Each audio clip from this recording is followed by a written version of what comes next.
Unit 3, Lesson 2, Review of Quadratic Functions. So recall that we can write a quadratic in 3 different forms. We can write it in standard form, vertex form, and factored form. In each of those forms, the a value tells us the direction of the opening of the quadratic. So if a is greater than 0, the quadratic opens up, and if a is less than 0, the quadratic opens down. I also want to remind you guys that if you ever wanted to find the y-intercept of a quadratic, you just have to plug in x equals 0, because no matter what the y-intercept is, the x value will always be 0. Okay, so here's the 3 different forms that a quadratic can be written in, and each form provides us with different information. For example, standard form makes it really easy to figure out what the y-intercept is, because the c value in standard form is the y-intercept. You don't have to do any math, you just need to remember that connection. Vertex form makes it really easy for us to identify the vertex, okay, whereas standard form does not. So in vertex form, your vertex is the p and q value. Those make up the x and y coordinates of the vertex. And then if you wanted to find the zeros, so where this quadratic crosses the x-axis, you would set f at x to 0, right? That'd be the same as last year setting y to 0, right? Because no matter where your zeros are, no matter where that graph crosses the x-axis, those points are always going to have a y value of 0 because they're right on the x-axis. So that's why you can do that, to find the zeros. If ever you're asked to find the zeros and you go ahead and solve and something doesn't work out, okay, it could be because this quadratic doesn't have zeros. So if you remember, sometimes it is good to check if a quadratic has zeros even before you go and solve for it. Okay, and it's a really quick check. All you have to do, you have to know 2 things: whether the quadratic opens up or down and what the vertex is. For example, here's a quadratic in vertex form. To check if it would have zeros, okay, we know it opens down and our vertex is at 4 and 5. So if we were to just quickly sketch this, right, our vertex is at 4 and 5.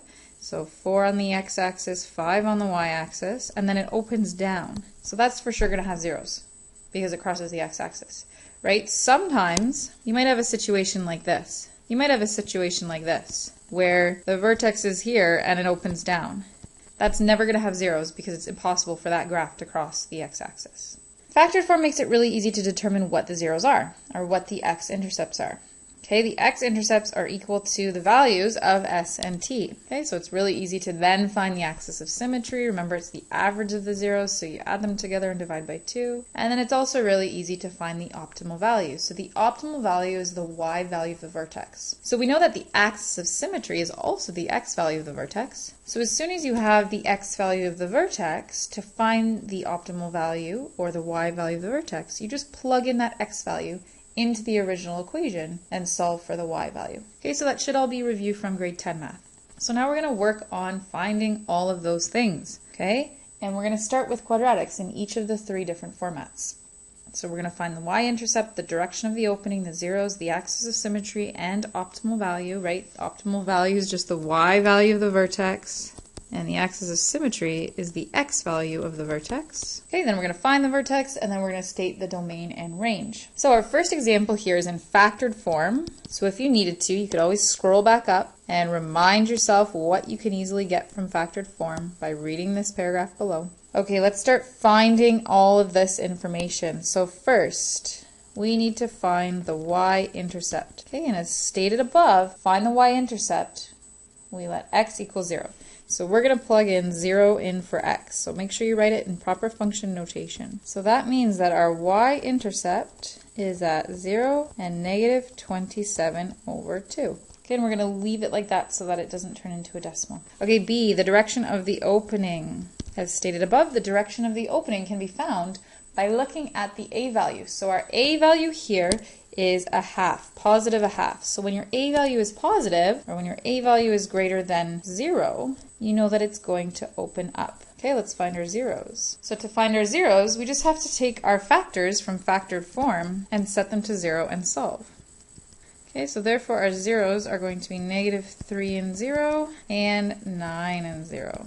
Our axis of symmetry, part D, is the average of the zeros. So we take our first x value, add it to our second value, and divide it by 2. Or s plus t divided by 2. Okay, part D also asks us to find the optimal value. So to find our optimal value, we plug in our axis of symmetry into our original equation and solve for our optimal value. So I'm plugging in 3, because that was my axis of symmetry.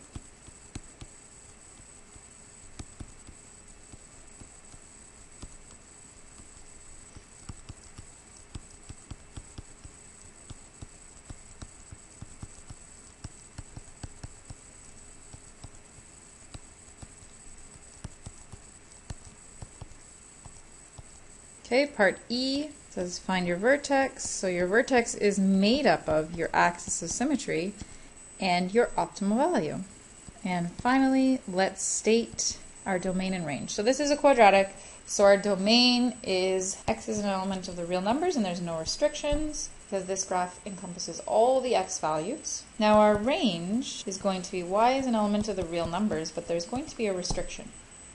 And here's the way you can look at it. So we know our vertex is at 3 and negative 18, and then it opens up. So all the y values associated with this function are going to be greater or equal to negative 18. This function does not encompass any y values below negative 18. So that means there's a restriction in place. Y has to be greater or equal to negative 18.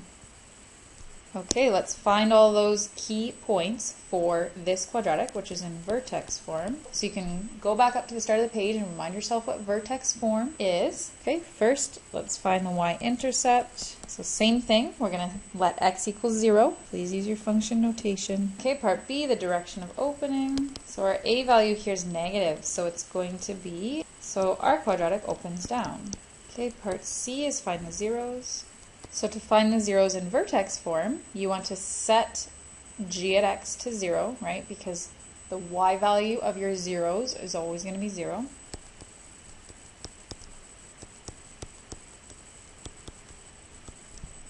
And then you're going to solve for x.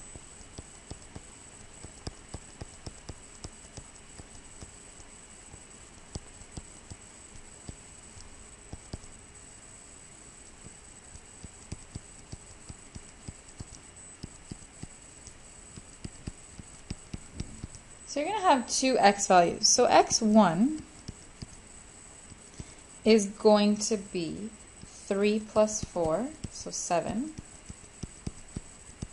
But x2 is going to be negative 3 plus 4, so it's going to be positive 1. So therefore, our zeros are 7 and 0 and 1 and 0. Okay, our axis of symmetry, so we're going to take the average of our zeros. So our axis of symmetry is going to be at 4. And then our optimal value, we're going to plug in that value of 4 into our original equation. So g at 4 is equal to the following equation. Okay? Now because we know that 4 minus 4 is 0, and 0 times anything is 0, those guys cancel out, and we're just left with g at 4 is equal to 27. So therefore, our vertex is going to be at 4 and 27. Okay, and finally, our domain, because this is a quadratic, it's going to encompass all x values. And our range, we're going to have a restriction. So y is an element of the real numbers, but because our vertex is at 4 and 27, and it opens down, all of our y values are going to be less than or equal to 27. There's nothing above 27 on the y-axis. So our restriction is that y has to be less than or equal to 27. Okay, part C. This is in standard form. So let's go ahead and calculate all of those key points for a quadratic in standard form. So first of all, the y-intercept is going to be very easy to find, because remember, in standard form, the c value is your y-intercept. Okay, if you didn't realize that, you could have still set x equal to 0 and solved the long way, and you would have got the same answer. Our direction of opening is going to be opens up, because our a value is positive. To find the zeros of a quadratic in standard form, you need to factor that quadratic. So let's go ahead and factor this quadratic. So 3x squared plus 10x minus 25. So we need two numbers whose product is negative 75 and whose sum is 10. So those two numbers are going to be 15 and -5. Okay, and then by decomposition, we're going to plug those values into our equation. We're going to replace that b value with our magic numbers.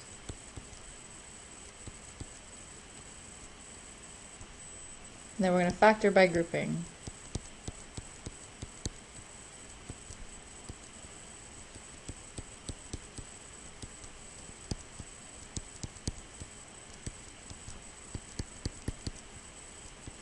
Okay, and then to find our zeros, we set each factor to 0. So our first 0 is going to be 5/3, and our second 0 is going to be at -5. Okay, let's find our axis of symmetry. So we're going to take the average of our zeros. So our first 0 plus our second 0 divided by 2. Okay, so 5/3 minus, so this is 5/1, so let's convert that into a fraction with the denominator of 3.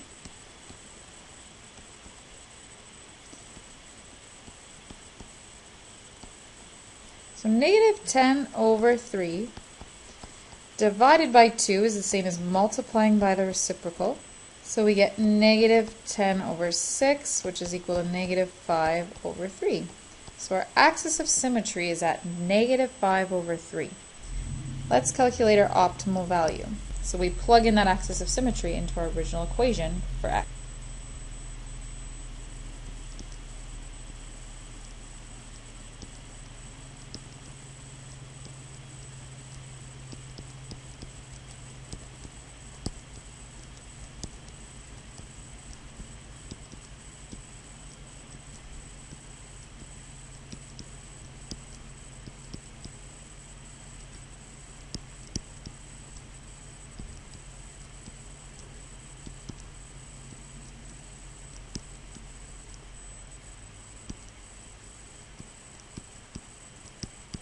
So remember that you have to find a common denominator. So let's convert them all to denominators of 9.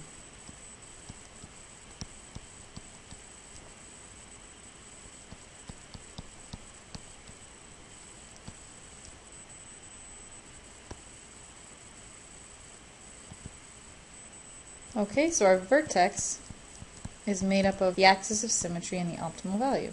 Okay, for our domain, it's an element of the real numbers and there's no restrictions because this is a quadratic and it encompasses all our x values.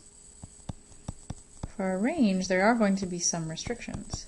So our quadratic has a vertex at -5/3 and -100/9, and it opens up.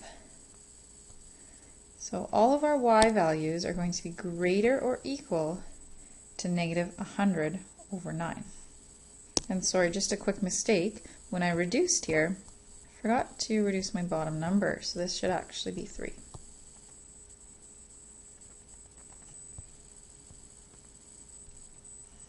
Okay, the last example, I want you to identify all of those points from a graph. So pause the video, figure it out, and then play the video and compare it to my answers. Okay, so there's the final answer.